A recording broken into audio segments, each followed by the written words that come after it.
train station existed back in 1898. It goes even farther back. It goes back to Lincoln's time. But the Chicago and Alton Railroad track, the main line right here, off to my right, connects Chicago and St. Louis. And in 1852, it was connected to Springfield. And that's had a lot to do with Springfield's population growth.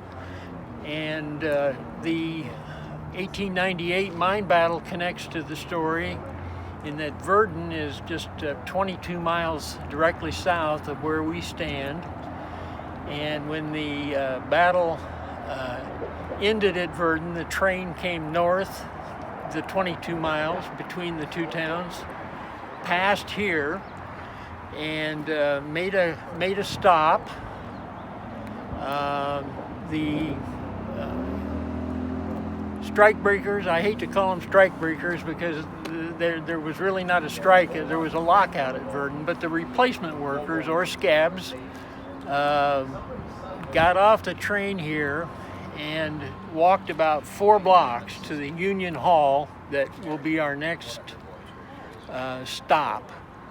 And Mother Jones is with us today, and I'm going to turn it over to her. They brought in 175 laborers, black laborers from Birmingham, Alabama. And when that shot-up train arrived here in Springfield, it pulled into this train station, and the laborers didn't know what to do. The train had been shot up, and they were forced off the train, and the laborers from this area took them in. Those men with their families had come here looking for legitimate work. Legitimate work. They wanted to work, and they'd been lied to. They'd been lied to and brought here where they were being strike breakers. They didn't know that. They had families with them. They were looking to fulfill the American dream. They had hopes. They wanted life, liberty, and the pursuit of happiness. They wanted fair wages, equality, and justice, but were they going to find it?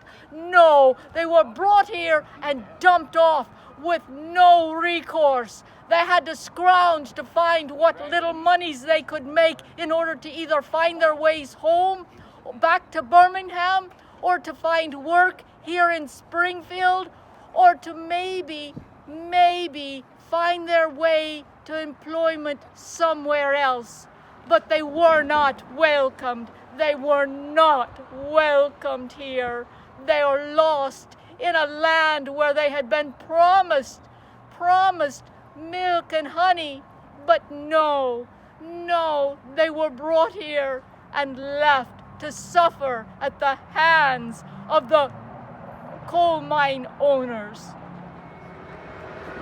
Okay, we're standing on the corner of 7th and Washington in downtown Springfield.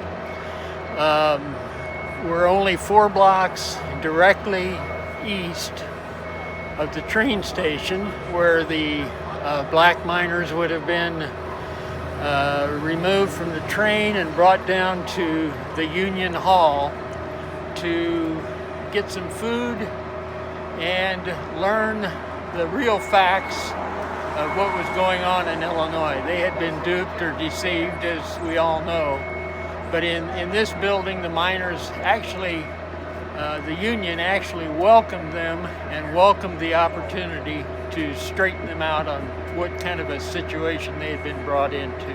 175 men, their wives, their children, came here to Springfield, Illinois, thinking that they were going to have legitimate jobs, and they did not. And they were welcomed by the labor union. We're told to educate, agitate, and organize. And that is what they did here. They educated these men. They agitated them, and they organized them into union laborers.